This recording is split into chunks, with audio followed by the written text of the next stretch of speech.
સુરતમાં શિક્ષણ મંત્રી પ્રફુલ્લ પાનસેરિયાના હસ્તે લોકાર્પણ થયેલ શાળાની હાલત કથળતી જોવા મળી રહી છે।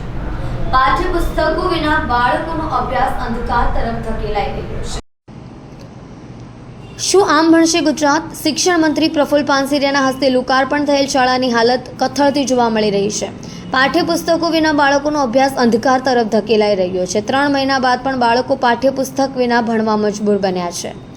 શિક્ષણ મંત્રીના વિસ્તારમાં બાળકો ભગવાન ભરોસે ભણવા મજબૂર થયા હોય તેમ લાગી રહ્યું છે। સુરતની કઠોદરા પ્રાથમિક શાળામાં મોટેભાગના વિદ્યાર્થીઓને પુસ્તકો કે શાળા સામગ્રી મળી નથી। નગરસેવક મહેશ અણગણ અને નગર પ્રાથમિક શિક્ષણ સમિતિ સભ્ય રાકેશ શેરપરાએ કઠોદરા પ્રાથમિક શાળાની મુલાકાત દરમિયાન વિદ્યાર્થીઓ સાથે વાત કરતા માલુમ પડ્યું હતું કે લગભગ 100 જેટલા વિદ્યાર્થીઓ પુસ્તક વગર અભ્યાસ કરી રહ્યા છે। આ જાણી તેઓ પણ ચોંકી ગયા હતા।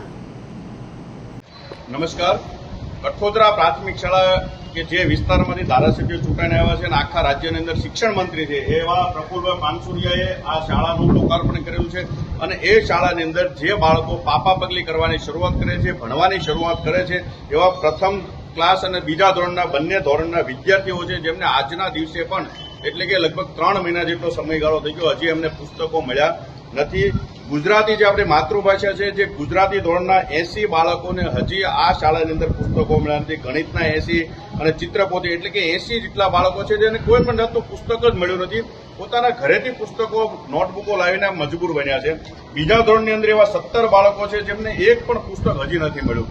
3જું ધોરણ, 4થું ધોરણ, 5મું ધોરણ એ દરેક ધોરણની અંદર આજે પણ સંપૂર્ણ પુસ્તકો મળ્યા નથી। તકલીફ ક્યાં આવે છે કે લોકો એક તરફ અમે સરકારી શાળા તરફ વળાવવાનો પ્રયાસ કરે છે, પરંતુ જે ભારતીય જનતા પાર્ટીની સરકાર છે ઈચ્છતી જ નથી કે લોકો સરકારી શાળા તરફ વળે।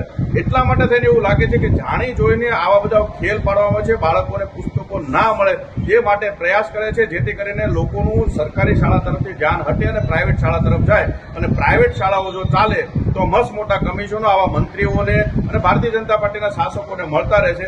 હું આજના દિવસે અપેક્ષા રાખું છું, ખાસ કરીને શિક્ષણ મંત્રીશ્રીને પણ અપીલ છે કે તમે તત્કાલીન ધોરણે આ શાળાઓને જે પણ ઘટ છે એ પૂરી પાડો।